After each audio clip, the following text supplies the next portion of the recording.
Trial of the Century by Dante. What makes a man take a sledgehammer to his mother's headstone?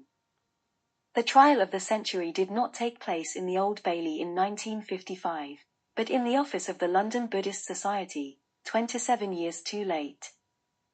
On the prosecution, Christmas Humphreys sat behind his desk, coldly compassionate.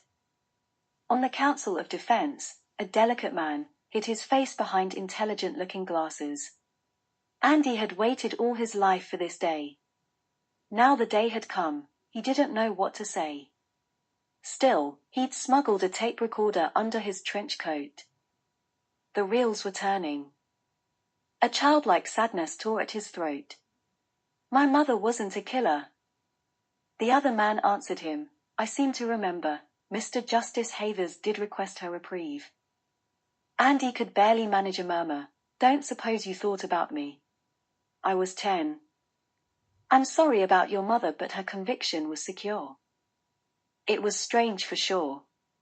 The trial judge had given him cash every Christmas, paid for his private education. Everybody had done what they could. When Andy left the London Buddhist Society, he returned, to deface his mother's grave. In his fury, he smashed every trace of her name. Once the police had caught up with him, they found his NHS glasses, neatly folded by his bedside.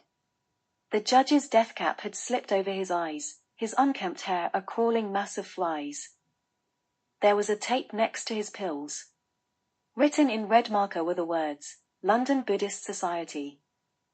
Even after all these years, one imagines his tearful mother, swooning, over the schoolboy's bed. One can almost smell Esther Lauder, liquor on her breath.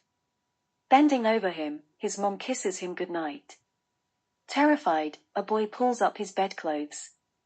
He hears the trip of a switch and the blonde slips through the door. A black-hooded woman falls. One click, and Ruth Ellis switches out the light.